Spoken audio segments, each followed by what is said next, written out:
and we are live on the English 208 podcast. I'm your host today. My name is Alec Bennett. We got a lineup of guests here today on this podcast. First, we got my friend Aiden P. Aiden, how are you doing today? Well. All right. Thank you very much. We got Jackson W. on the line. Jackson? Yes. Okay. And then we got Lucas A. on the line. Lucas, how you feeling? I'm okay. All right. So I'm very excited about this podcast today, guys. How are you guys feeling? I said that already, but... Tired. Tired. I mean, we're here, so. We're okay. You guys sound so excited. All right.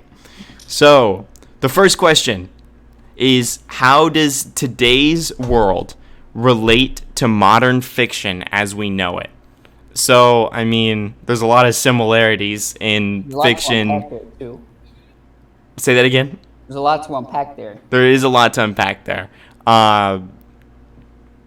I guess we could start with, I feel like all works of writing somehow relates to, the real world as we know it. I mean, even just little things like dividing people by class, like in a fiction story, that easily is related to the real world. I think that, you can find anything to relate to it, but do you guys have any opinions on that? The writers have to get their inspiration somewhere. And so, living in the modern world, if they're going to make a modern book, they're going to look around for ideas for characters or tropes they're going to use. I completely agree. Are you talking specifically about modern stories in this? Or are you So, talking about any story that relates to the real world? I guess modern is kind of like it relates to when the story was written. It would be pretty difficult to write. In my opinion, modern is relative. So it just depends on the time that this exactly, occurred. yeah. Well, yeah, but the question I have is are you saying modern as in, so if a story was written in the 1800s, and it was written... Right. Well, it was modern at that time. Name one story. Yeah. Name one story written in the 1800s. Aiden. Oh, man, you got me there. All right, I haven't Huck read a Finn. book since Huck Finn was written in the grade. 1800s. I haven't read a book Right? since 7th Yeah. grade. Okay. That's why we picked you for this 7th podcast. grade? All right, we're going to move on then. We're going to move on. Yo, All right. you guys remember Magic Treehouse? Dude, we do remember. All right, we're going to go to the next question. That is actually, that's a good point, because that does... We're going to get into... Treehouse is a great example. We're going to get into magical realism in the following great. questions to come. So that is actually a great series to bring out. But besides that, question number 2 is, what are some ways authors use hidden metaphors that apply to the real world? Like, what are some writing techniques, maybe, I guess? Hidden metaphors. Like, are you just want hidden metaphors? Oh, shit, hold on. Well, let's just say, for example, a writer would say, the curtains are blue. And, a lot of times I've found sometimes English teachers will use simple statements like that and try and use it as a metaphor for, maybe an atmosphere for said story. But, Okay. What do you guys think about that? How have you noticed metaphors within stories that apply to the real world, or I can also say to maybe even just the atmosphere of that story? Man, it's kind of hard for me to personally think back because obviously 7th grade was the last time I really sat down and read a book. All right. But What book was that, if you don't mind me asking? it was called The Unwanteds, and it turned me off of reading forever. Wow, I think you should hop back in, dude. There's definitely some good books out Yeah, there. I think there's better books now. I don't know, You man. should I'm maybe just- try out. Okay, We'll see. let's get some more opinions from the panel. That's someone with maybe more experience. I think in a book, every word was picked for a certain reason, It's not like a movie where they might have just found a prop. Like the book, the writer had to pick every single word. And even if they subconsciously had a feeling towards something in the story, that's going to come out in how they explain it and any metaphors that they might not have even thought about. Yeah. Right, they might not have even intended, and it still showed up. Yeah. On paper. So I guess you're saying that a really good reader would interpret that book and try and compare it to the real world without even the author trying to do that in the first place. That is actually an interesting point. I guess that would make the author a good... No. It can go both ways. I think we as readers are inherently trying to connect our experiences with the experiences of the author. Do you think that's a subconscious ideology, I guess, or do you think that we're intentionally trying to do that? I'd say so. Subconscious. Okay, for sure. All right. So then question number 3 is, what makes a good quality fiction story to you guys? Entertaining. Entertaining? Yeah, well, that's okay. the number one thing, at least. What would you what's your definition of entertaining in this scenario then? I wanted to go ahead. Well, no, you go ahead first. I want to build. No, I got it, guys. All right. Take it. Go ahead then, Lucas. I think character development is a strong point in drawing me into a book. I think every good story has to have good character development with all its characters and not just the main character. I'd like to counter that real quick though and say, nice. In Thanks, order man. for you to notice character development, Makes me feel real good about my opinion. Okay, all right. Let's hear Aiden's opinion. Give you a chance. I'm sorry. So, in order for you to notice character development, you got to be reading the book for a while, and you're gonna make the determination of whether the book is worth your time and interesting pretty quickly. Like, you're not gonna have time to wait for character development.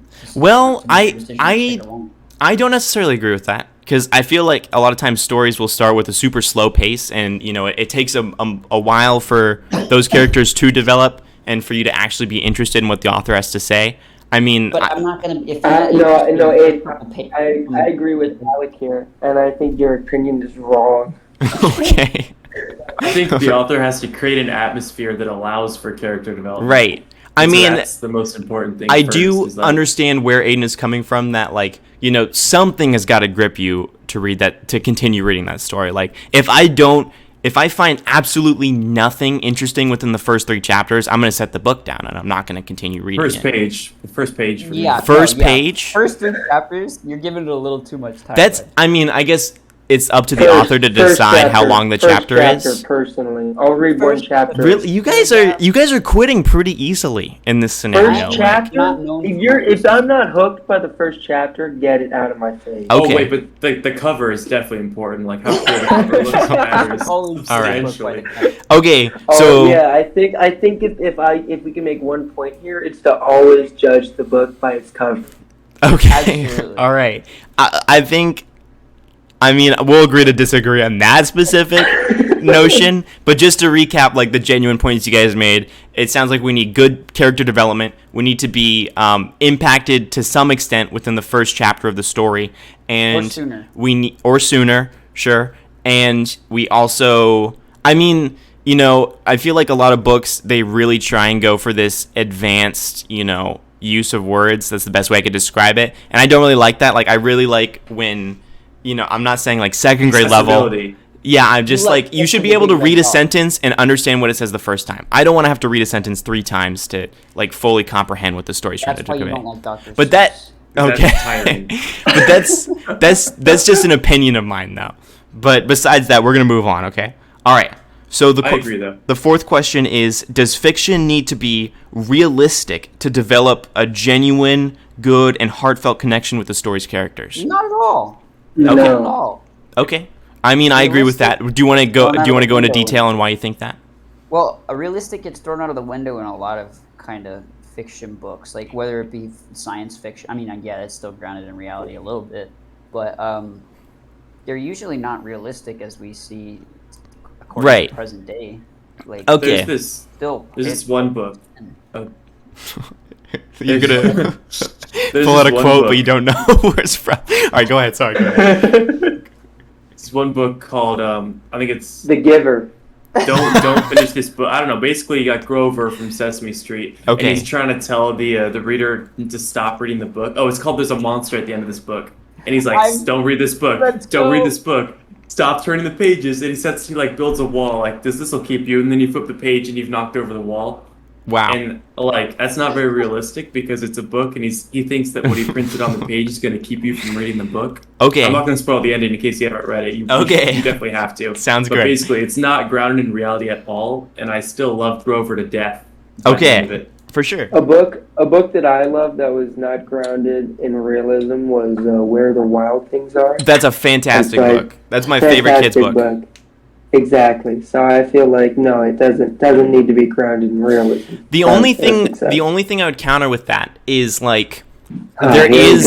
I was trying to there- minimize my opinions. all right. But you're I'm just working gonna on this one, say Alec. no. I agree with you, Lucas. But there is a form of realism to that book because there is human-like characters. There is a story that, while it's not realistic in the sense of what happens, there are characters in that story that are realistic, like little kid with like a very strong imagination. And So monsters are realistic. Right. no, yeah. I'm not saying that monsters are realistic. Monsters? Do you believe in monsters, Alex? We're gonna move on from that point. But what I am saying is, like, let's just imagine a scenario where a book has absolutely zero connections, like seeming connections to the real world, where there's nothing in this story that is realistic to the Earth as we know it. Do you mean, think like, resembles reality? Like it's Sure. Like okay, well, there's I so you can't- think that you would still be able to have that strong, heartfelt connection to that story if there is absolutely nothing in it that relates to the real world? well, if there's no emotion, then fuck no. Okay. All right. I mean, if there is, I feel like I guess emotion is a realistic connection to the real world. So that's kind of a tough question, I guess. We'll move on then. It sounds like the answer is no, it does not need to be necessarily realistic to develop a heartfelt connection. Should still be relatable though. Exactly. Relatable, but not I realistic. I completely agree. Okay, so the fifth question is, what are ways we can relate supernatural concepts in fiction to the real world? So like we brought up where the wild things are. Obviously, there's a metaphor for that kid meeting those monsters and living that reality. Like, how does that relate to the real world? I guess. And do you mind explaining to me that metaphor? I guess I understand the concept of just a little kid with a wild imagination, and we'll never really know. Obviously it is a fiction story, but we would never know if that kid was just imagining this scenario where he sails on a boat and meets these monsters on the island, or, in this fiction setting, he actually did. So the metaphor could just be as simple as kids have young, crazy, wild, imaginative minds. But what's your opinion on this? Not necessarily with where the wild things are, but go ahead. I was watching Impractical Jokers on the Okay. corner of my screen, so I can. I'm sorry, you're gonna have to. All right. And I'm currently doing my German homework. All right. I have not also If- been paying attention if- to this. if- I don't know Reminds what me the of, question was. Allegory of the cave. Wow. All right. Oh, the Hey Jackson, could you remind us what the allegory of the cave is? For, I for realized the I was audience? also not paying close attention to Alex. Okay, so question. it sounds like we need to move on. Hard, man. Yeah, let's. Yeah, can we move on? Can we Okay. We move covered on? that question in the previous question. All right. and I so it was think hard to we answer were the able same to answer question that twice. question. So We're if gonna we can move on. to the next question. All That right. would be cool. Here's a very specific question. Do you think that religion should play a role in magic realism fiction? If you wanted depends on to. if that's the book's, the author's intention. Okay. Could you repeat the question? Could you repeat the question? All right. And Do you think that religion is a good way to be? Let me rephrase that. Should religion be involved in magical realism? Like, do you think that that's an enjoyable concept to you? Not to me personally. I because would. I'm not religious. But You if that's what don't the find that author interesting? wants- Okay. Not me. But Okay. if that's what the author wants, if that's what the audience wants, So you- I'll the play. audience, what the author is aiming for. So if there was a story with religious values in it, you would like be off, like that would be off-putting to you? Not necessarily off-putting. It just wouldn't be up my alley. Right. Okay. Yeah, For sure. but like But the I know Bible there's, is. there's, no one's to say that shouldn't. Yeah. And Jackson was about to mention the Bible. Like, I'm agnostic. Like, I don't know being what real. means. That means that I don't think there's enough information out there to assign myself to a specific religion. I But was gonna say this call has been very anti-religion, and me as an Episcopal would like to all right. have a little bit of a defense to that. Okay, go ahead. I also like. Okay, yeah, go. I think it's heresy that you would say that about religion, and that it is fantastical realism, or however you put it. And I can see how you can use fantastical realism in religion to try and prove points and tell stories to a younger audience. Right. That helps them understand that is not in the tone of certain texts. And Right. it's able to reach other audiences, and I think that's important. Yeah. And adding on I to agree that. because Okay, go ahead. Go I'm ahead, gonna Jackson. cut you off there. The Bible's kind of like a snooze fest. It's hard to read, and so if you can translate that into like something more accessible, some magical realism that people are gonna get the same message from, but it's easier That's- to read. That that's- has some value in a lot of. I And- kind of and if disagree you mind, with If you that. mind, hold on, Alec, before we continue. No, hold on. do you mind It's my asking- turn. It's my turn. Mr. It's my turn. Jones. Hold on. So listen, Okay. like I have as a things to person say. that does not believe in, necessarily Christian values, like I think the Bible is really, really fascinating. Like the stories within it, they are Name one You know- story within the Bible. okay. Like name a story. okay, fine. Like when I can't remember the name of the man, but he brings the animals onto the ship with him, and he goes on a Noah's voyage Ark. to bring them to a new world. What's Noah's his Ark. Noah's Ark? That's right. So like that That wasn't concept to in the me Bible. is not. No, it's a different book. It's not in the Bible. I'm Yikes. messing with you. It's in the Bible. in the Bible. I'm messing with you. Okay, so that story to me is like really interesting, but I think if I were to like sit down and read a Bible story, like I would be interested in what they have to say, and not necessarily like be Yeah, like the story. start behind believing it in is Christian what- values. But you get what I'm saying. Yeah. No, Okay. I Yeah. feel you. So I think we've the answer to our answer to that question is if the author wishes to incorporate that, then they can do so, but it might be off-putting to some readers at first, right? Fair Right, enough. But, well, I wouldn't necessarily even include that last part because it might appeal to some people. So I Well, just- yeah, that's why I said some readers, but yeah. Well, yeah, but I'd leave it out because it's completely neutral. Okay, You know, for sure. All right, the next It's question something is, that someone chooses. how do you think the author creates the ideas behind magical realism? Do you think that they just make their own creativity-based concepts, or do they use examples from the real world? A lot of drugs, and then they just Okay, start. oh, writing. wow. All right. That's one opinion.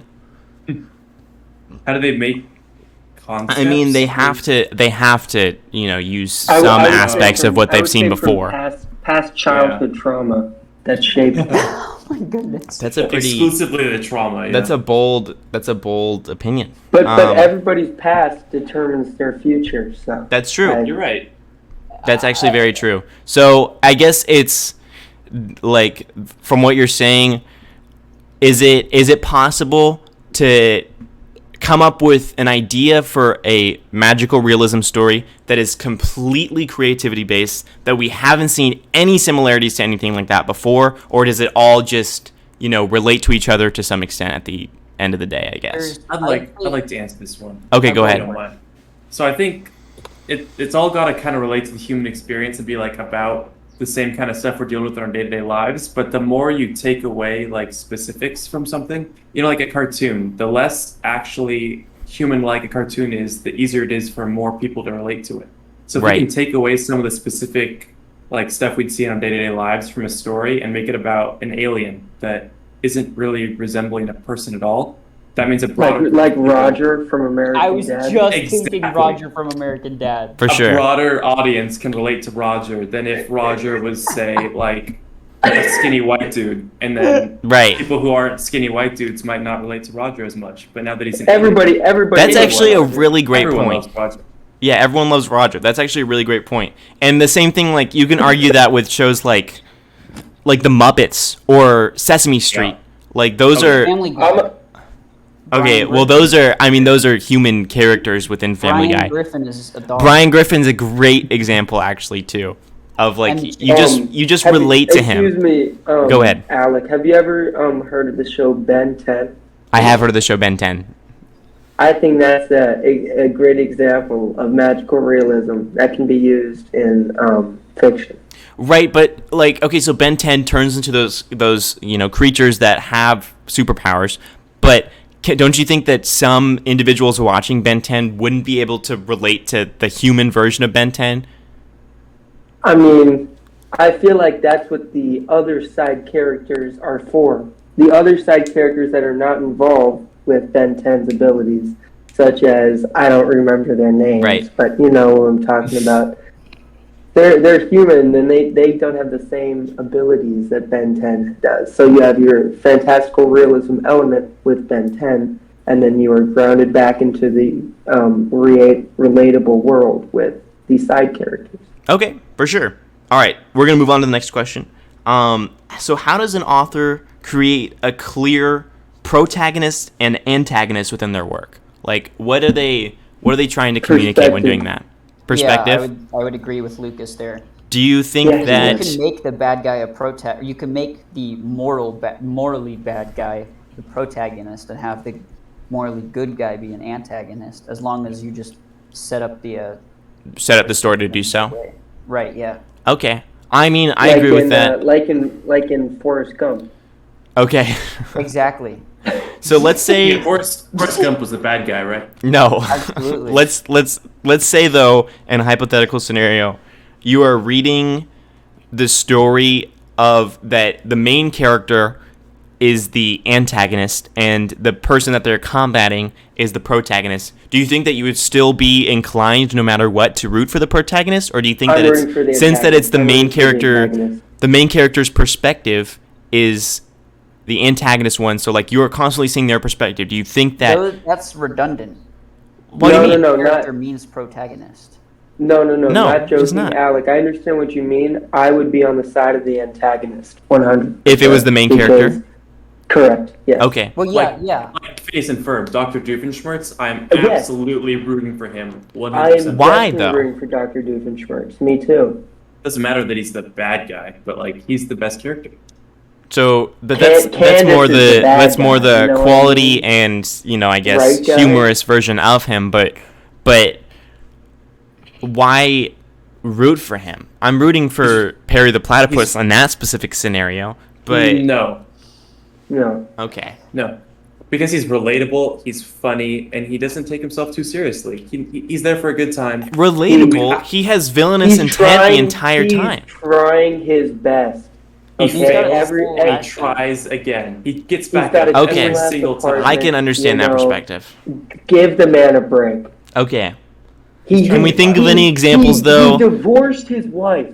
Can we think of an example He from went through from fiction That is that is written out and not a cartoon that we can He watch? doesn't see his stepdaughter Vanessa ever. Dude, Vanessa's Okay. a baddie. All right, Vanessa's a we're baddie. gonna we're not gonna do things like that.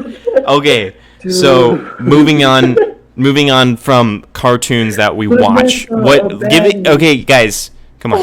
Think of something that we can. An example of something that you've read where you were rooting for the antagonist. Emphasis on read. I've not read anything since it was assigned to me in high school, so give me a second. All right. Is there any Oh yeah, examples? can you let me brainstorm Oh, for a Punisher. minute? Say that again? The graphic novel Punisher. He's I've not read that. Going against the law. He's basically like a vigilante. Oh, okay.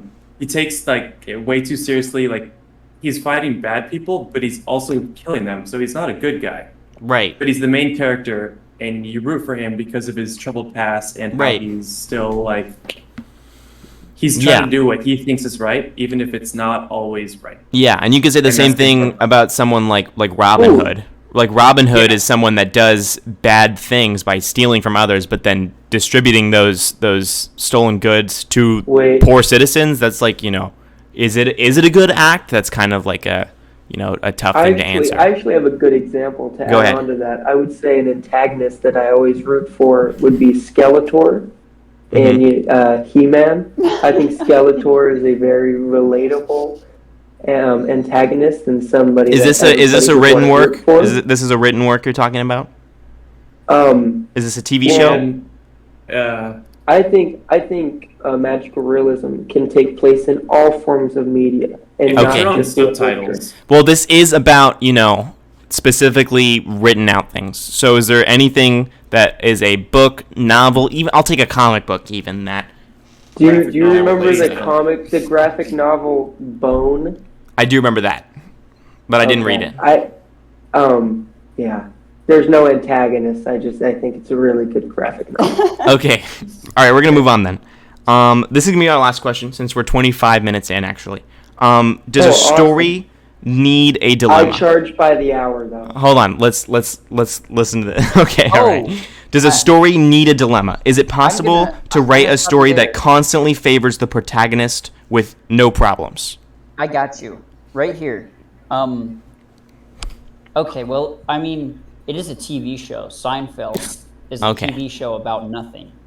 Free Kramer. Well, every single episode of we're going back in the TV show thing, and I don't want to do that. But every single episode in Seinfeld, there is like whether it's a super small and comedic dilemma, it's Do still you a guys dilemma. remember the episode with the soup Nazi? That's All my right. favorite. We're not gonna talk about TV shows. To get more Guys. realistic, I think if there's no like issue, if there's no dilemma, it becomes poetry and not a story. Interesting. Because for you. No soup for you. All right, poetry guys. can be like kind of free form and just like describing a moment in time. But if Yeah. if you have a dilemma and if you have characters solving that dilemma, it becomes Lucas, please. I'm trying to hear Jackson. Go ahead. If No you have soup characters for trying you. to solve a problem and a dilemma, then it becomes a story. And Okay. that's what defines a story. For sure. So you're saying yes, there does need to be like somewhat of a dilemma for the story to have captivating interest and be a story in the first place. That's what you're saying? Yeah, but you could have a Okay. written work like poetry that doesn't have that, obviously. Right. Okay, for sure. Any other opinions that please just not about like a television I program? agree. I don't have agree enough with books Jackson. under my belt. I agree. It always needs a dilemma. Okay, I'm with you guys on that. Every good story Climax. needs a dilemma. Yeah, so I dilemma. think there's like, I could come up with a million hypotheticals for and whether you guys think that would be a good story, but I have to agree with you that the story does need a dilemma to captivate the reader, set a problem, the rising action towards that problem and then to find the solution. So, yeah, I agree with you guys. Okay, this wraps up the There can be English multiple arcs. This wraps up the English 208 podcast. Thank you so much, and thank you to my Can I shout guest out my panels. Twitter? No, you cannot shout out your Twitter. We're gonna end the podcast here. All right. L-A-G-Y-L-E-R. Thank you very much for listening, Professor. Legally, That's gonna be have to all. plug Thank you.